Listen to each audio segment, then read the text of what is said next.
¿Qué harías si tu hijo desaparece a plena luz del día en una de las ciudades más vigiladas del mundo?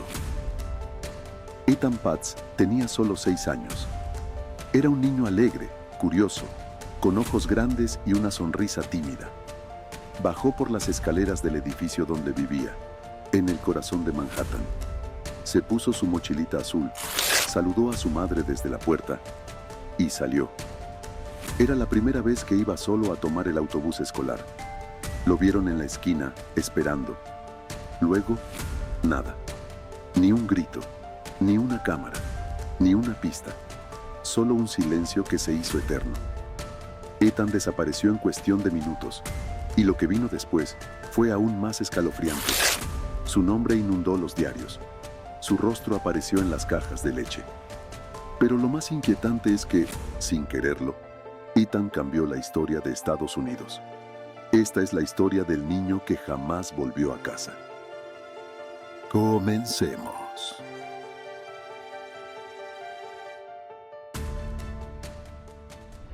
Ethan Khalil Paz nació el 9 de octubre de 1972 en el corazón de Nueva York.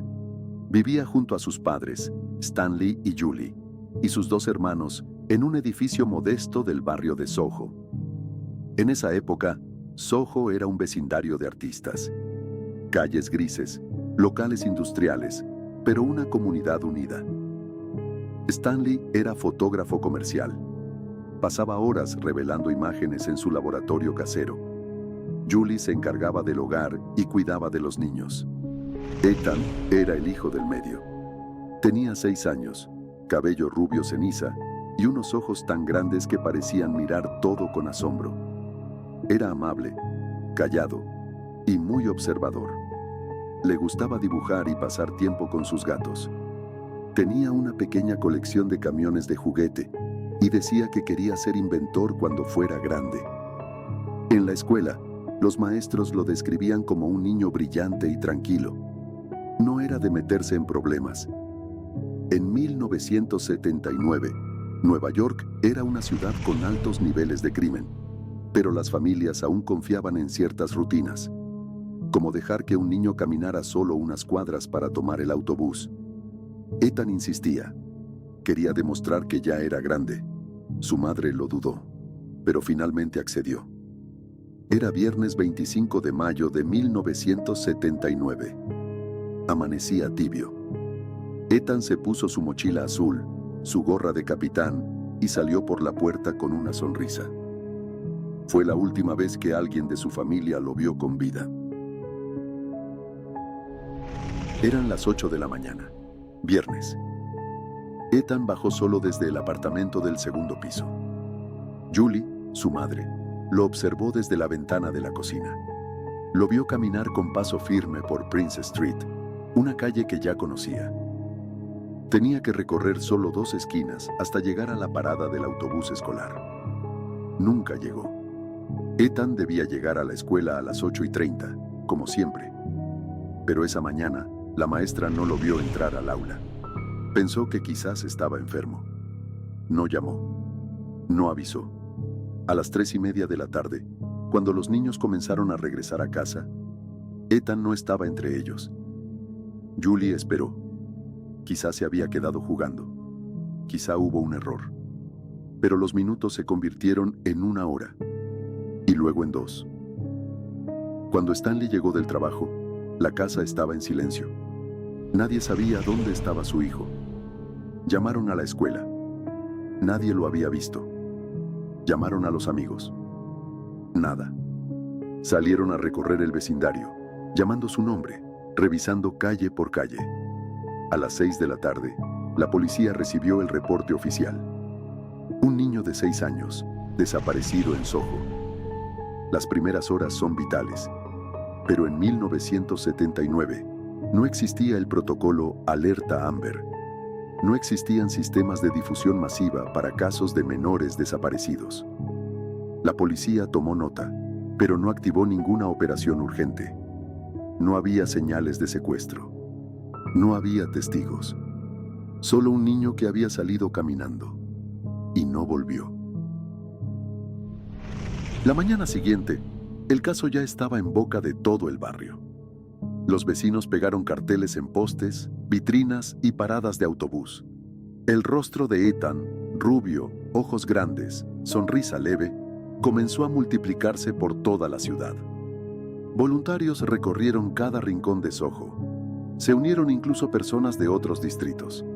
Iban casa por casa, preguntando, mostrando su foto. Mientras tanto, Stanley, el padre de Ethan, imprimía cientos de volantes en su estudio fotográfico. Cada noche, dormía apenas unas horas. El resto del tiempo, caminaba las calles buscándolo. Julie casi no hablaba. Se quedaba en casa esperando una llamada, una señal, algo. La noticia llegó a la prensa, primero a nivel local, luego nacional. La imagen de Ethan apareció en periódicos, noticieros y por primera vez en la historia, en una caja de leche. Fue el primer niño desaparecido cuya cara apareció en ese formato. Una medida desesperada que pronto se convertiría en norma. El caso de Ethan conmocionó al país, porque era un niño normal, de una familia normal, en un barrio cualquiera. Si él podía desaparecer, cualquier niño podía. La gente tenía miedo. Las familias empezaron a acompañar a sus hijos a la escuela, a cerrar puertas con más fuerza. En los medios, cada nuevo día sin noticias se cubría como una tragedia nacional. Se hablaba de redes de tráfico, de secuestradores en serie, pero la policía no tenía nada, ni una pista sólida. Todo era conjetura, desesperación. Se ofrecieron recompensas, se organizaron vigilias con velas. Las líneas telefónicas de la comisaría estallaban de llamados con supuestas pistas. La mayoría eran falsas o sin sentido. El caso se volvió una mezcla de esperanza agónica y angustia colectiva. Y mientras los días pasaban, una idea oscura empezaba a instalarse en el país entero. Quizás Ethan ya no estaba vivo. La investigación fue larga, confusa, desesperante. Durante años la policía recibió cientos de pistas. Ninguna llevó a Ethan. Un testigo dijo haberlo visto subir a una camioneta azul. Otro, que lo vio caminar con un hombre alto y delgado. Las descripciones no coincidían. Los relatos se contradecían. Había más preguntas que respuestas. Uno de los primeros en ser investigado fue José Ramos, un hombre que había sido novio de una niñera que cuidó a Ethan. Ramos tenía antecedentes de abuso infantil. Cuando fue interrogado, dijo cosas extrañas. Afirmó haber estado con un niño rubio, de ojos grandes, el mismo día de la desaparición. Incluso llegó a decir que, probablemente, era Ethan, pero nunca lo confesó directamente. La policía no pudo probar nada. No había pruebas físicas, ni testigos, ni restos. Ramos fue arrestado por otros delitos, pero nunca se le pudo imputar formalmente la desaparición de Ethan. Años después, se descubrieron errores en el manejo de pruebas, testigos ignorados, pistas descartadas demasiado rápido. La presión mediática era inmensa, pero el caso se estancaba. Se analizaron decenas de posibles sospechosos, desde trabajadores de la zona hasta personas sin hogar. Cada tanto, alguien confesaba, solo para descubrir que mentía, o que no estaba en la ciudad ese día. El caso Ethan Paz se volvió un laberinto sin salida. Cada puerta que se abría llevaba a otra cerrada. La familia, mientras tanto, se fue apagando lentamente.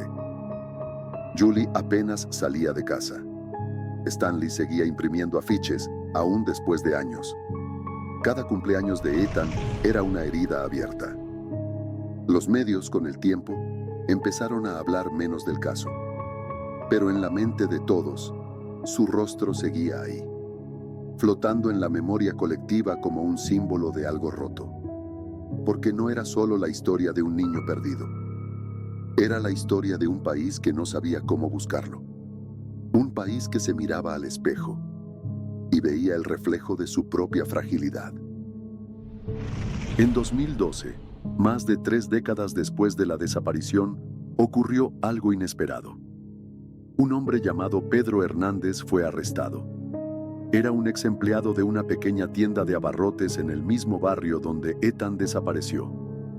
Pedro, en medio de un episodio depresivo, confesó algo aterrador a su iglesia. Dijo que había asesinado a un niño, que lo había traído al sótano de la tienda y lo había estrangulado. Cuando lo interrogaron, afirmó que era Ethan Paz, que lo había metido en una caja y que se había deshecho del cuerpo en la basura. La policía no encontró restos. No había ADN. Ninguna prueba física. Solo su confesión. Pero eso bastó para iniciar un juicio. Durante meses, el país volvió a mirar el rostro de Ethan, pero esta vez, con la esperanza de obtener respuestas. El juicio fue largo, tenso. La defensa alegó que Pedro tenía problemas mentales, que su confesión era producto de su esquizofrenia no diagnosticada, que había sido presionado por los interrogadores. El jurado no se ponía de acuerdo. El primer juicio, en 2015, fue anulado. El segundo, en 2017, lo declaró culpable. Pedro Hernández fue condenado a cadena perpetua, pero muchos aún dudan. ¿Fue él realmente? ¿O fue solo un hombre roto, buscando castigo por pecados que no cometió? Las preguntas siguen abiertas, porque lo único cierto es que Ethan nunca apareció. El caso de Ethan Paz no solo marcó a su familia, cambió la forma en que todo un país veía a sus hijos. Antes de Ethan, no existía una base nacional de menores desaparecidos. No había protocolos rápidos, ni difusión masiva. Su rostro, en una simple caja de leche, encendió una revolución. A raíz de su desaparición, se crearon nuevas leyes federales. Se fundó el Centro Nacional para Niños Desaparecidos y Explotados. Nació el sistema de alerta Amber. Las escuelas cambiaron sus reglas. Los padres cambiaron sus rutinas. Y la infancia, tal como se conocía, también cambió. Ethan se convirtió en un símbolo. Un niño que no solo desapareció, un niño que obligó a mirar una realidad que muchos preferían ignorar.